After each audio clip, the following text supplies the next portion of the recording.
Peace. Think fast. The reason why Full Metal Alchemist made me cry. I say maybe it didn't make me cry. I allowed myself to cry. But I want to share with y'all, how a certain episode of Full Metal Alchemist, it brought me to tears, because it brought me to a certain heartfelt place. But reason being is because of previous experience I had on DMT visiting different dimensions. So basically, it was an episode on Full Metal Alchemist. Matter of fact, for those of y'all who are not familiar, it's an anime series that gets deep into esoteric, occult, alchemy knowledge, you know what I'm saying, which most anime does. But basically, they had a situation where a scientist made a homunculus. But the episode was basically, spoiler alert, but the episode involved not the two main characters. I mean, it did involve them, but it wasn't dealing with them doing the alchemy. But they basically went and visit an alchemist that worked for the state. And this alchemist, basically the alchemist had to, after so long, to make sure they stayed certified, they had to do something great with their alchemy.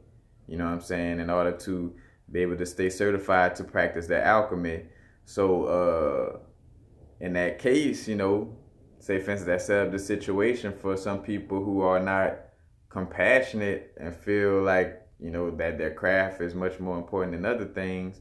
They're going to stop at nothing to, pass this alchemy test, to stay a state alchemist. Because that's another thing too, the brothers are like state alchemists. The state alchemists are basically like alchemists, military or police in essence, A picture, this guy had a beautiful little girl, She had a little dog that she would always play with, and the brothers kept visiting this guy looking for some answers for another situation.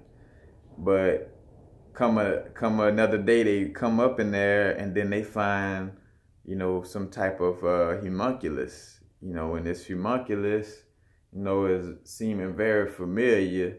It's almost making me feel how I feel right now. This homunculus ended up being that state alchemist's daughter mixed with the dog. So like he basically, that's funny, like I'm actually feeling some kind of way. But like but which I'm not, because their heart gonna weigh lighter than a feather. But anyway, but it really tugged, on a situation I'm gonna get into it. But he basically turned, his daughter and the dog into one homunculus, bringing them together. And it had like a little weird look. It basically it looked like the dog, but kind of had hair like a little girl. And it spoke like it had the consciousness of a little girl, like the little girl. So she remembered the brothers. And she was like, hello. Like she was kind of speaking. And long story short, there's a dimension that exists with beings like that homunculus. All the beings that the government tested and tried to create, all the clones, all the experiments, starting from back in the days of like when we was fallen anciently, indigenous beings, like before a quote unquote non-melanated or white person existed, you know what I'm saying? We started dipping into these energies. That's dealing with our fall, you know what I'm saying? We was playing a little scientist too much, you know what I'm saying? But basically, there is a realm, there's a dimension where these beings exist, where, like picture, you ever saw those little photos of like a half pig, half human looking thing? And matter of fact, those little ad pictures that try to get you to click on them to go, excuse me, but that dimension really exists. And when I saw that episode of Full Metal Alchemist, it took me to that realm, because it's words can't explain like it's scary in a sense of your humanity. you know, as far as the dimensional travel, you know, just it's just variations in different dimensions. It's not nothing to really be like, oh, this was this and that. But you know, like it was different beings where you could feel like half of that life force, where they kind of almost not even a living being, but half a living being. Like where you know they kind of have parts of consciousness, but they don't. And like it's a bunch of them like asking for help, asking for you to play with them. You know what I'm saying? Like it's so much. It, that's a messed up realm. I'm just, you know, I was trying to think of words to say, you know, because it's a mixture of, you know, you feel the love. It's almost like a Bizarro, like, you know how Bizarro wants to be Superman, but, you know, no matter what, even though in essence he may be trying to, and I don't know how Bizarro is shaped in the cartoons, but just let's say in this manner, like, well, you know, where Bizarro is like Superman, but he's like a dysfunctional Superman, where even though he's trying to do his best because his consciousness is not, you know, fully there, he may end up making a situation worse, or may not really be helping because he don't have a full understanding. And I feel like that's the way these beings' consciousness, some of these beings' consciousness is on that level, where they want to play, they want you to deal with them, but they want to also, some of them kind of trying to pull you in, like to try to keep you, you know, there so you could play with them type. So it had that eerie vibration to it too. But there is a realm where all the science experiments exist. You know, that is a dimension. I passed through there on one of my DMT trips, and it is a interesting place, you know, but not, you know, it's very eerie. I could say even with being a person that knows that there is dark and light in the universe. So, you know, I know that it could get very, very dark.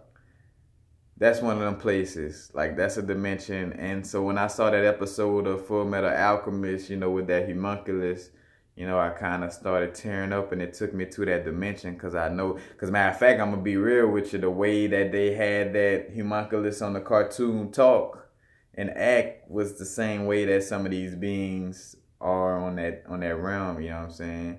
Like, you know, little half deformed babies asking for help and needing love, and you want to, but yeah, that's that dimension really exists, and that's why, you know, basically my connection with that realm is why